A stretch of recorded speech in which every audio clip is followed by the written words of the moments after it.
प्रिय भाई और बहनों, हमें यह सौभाग्य प्राप्त हुआ है कि हम एक ख्रिस्तीय परिवार में जन्म लिए हैं।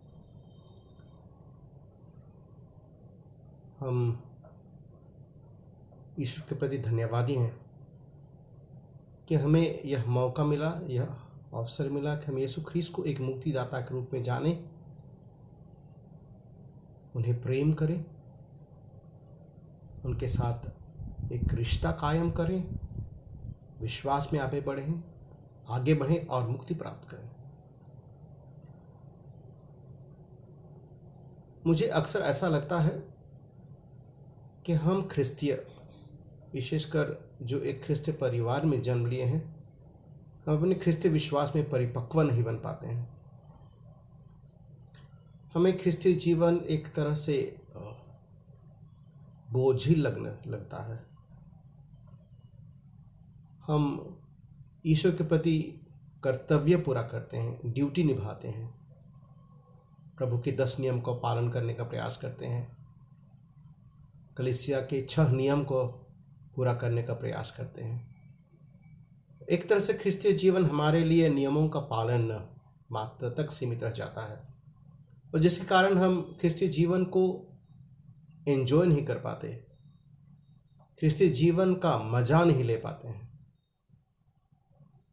यदि हमारे ख्रिस्तीय जीवन में गुणवत्ता लाने की ज़रूरत है, यदि हम ख्रिस्तीय जीवन का मज़ा लेना चाहते हैं, आनंद प्राप्त करना चाहते हैं, तो हमें एक काम करने की आवश्यकता है, और वह यह है कि हम ईश्वर के साथ व्यक्तिगत रिश्ते में प्रवेश करें। हमारा जीवन ईश्वर के साथ जुड़ा हुआ है,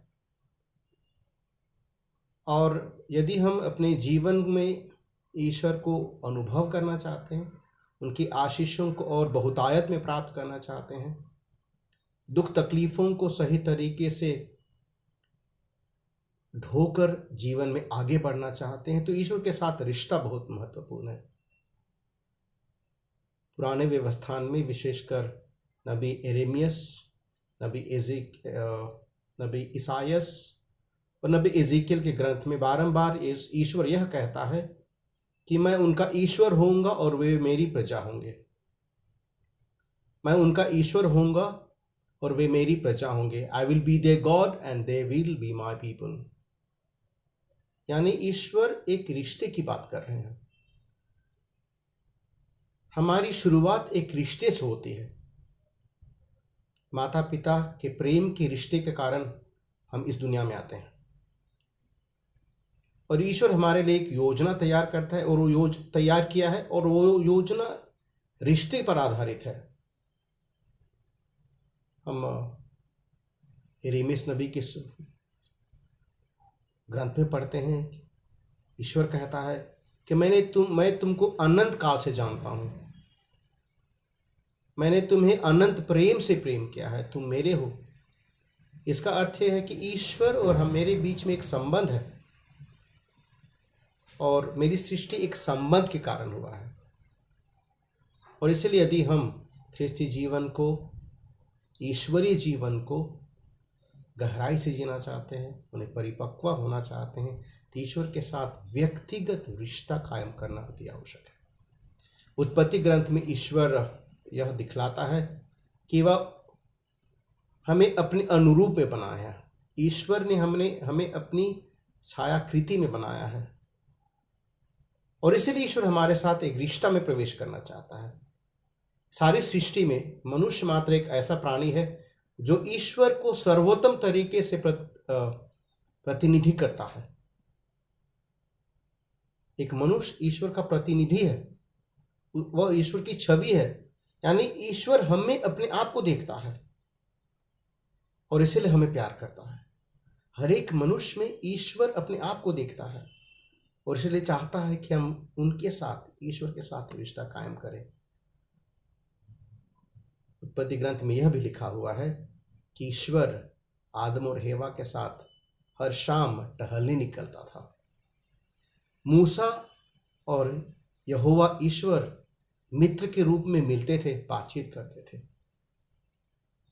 नए व्यवस्थान में यीशु ख्रीस्त इसी बात को पुनः स्थापित करने के लिए आता है कि हमारे बीच और ईश्वर के बीच रिश्ता है। ज़क्कैयुस की कहानी इस बात को बहुत सुंदर तरीके से अभिव्यक्त करता है कि ईश्वर हमारा एक दोस्त है, ईश्वर हमारा पिता है, ईश्वर हमारे जीवन का अभिन्न अंग है और अभिन्न अंग बनना चाहता है। सवाल ये खड़ा होता है कि हम ईश्वर के साथ रिश्ता कैसे कायम करें। इस बात को जानने के लिए हमारे मानवीय संबंधों पर मनन चिंतन करने की जरूरत है। हम किसी के साथ दोस्त कैसे बनाते हैं। कोई व्यक्ति हमें आकर्षक लगता है और उनके साथ हम दोस्ती बनाने की इच्छा रखते हैं, रिश्ते में प्रवेश करने की इच्छा रखते हैं, उससे हम मिलते हैं, उनसे हम बातचीत करते हैं, उनके विषय में जानने का प्रयास करते हैं, विचारों का, बातों का आदान प्रदान होता है और एक तरह से वचनबद्धता आती है, जिस कारण धीरे धीरे धीरे धीरे वो रिश्ता गहराई में प्रवेश करता है। ईश्वर के साथ भी यही बात है। यदि हम ईश्वर के साथ एक रिश्ता कायम करना चाहते हैं तो उसमें हमें प्रवेश करना पड़ेगा एक फैसले के साथ।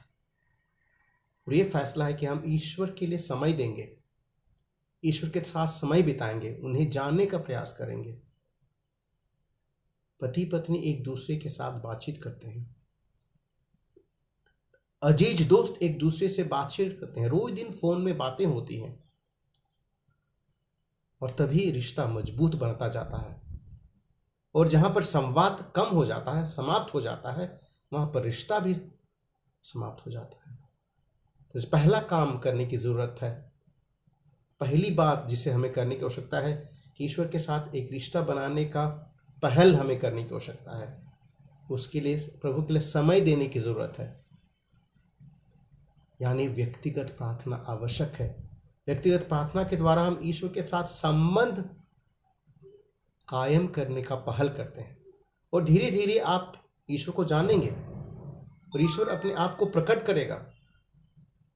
आपको क्या करना है, आपको कैसी प्रार्थना करनी है, इसके लिए ईश्वर आपको अपने पवित्र आत्मा के द्वारा मार्गदर्शन करेगा। ईश्वर ने हमें स्वतंत्र बनाया है प्रिय भाई और बहनों, और ईश्वर हमें स्वतंत्रता के साथ प्रेम से उनके जीवन में आने के लिए आमंत्रण करता है। स्वतंत्रता के साथ ईश्वर को अपने जीवन में अपनाने के लिए वो हमें प्रेरणाएं देता है।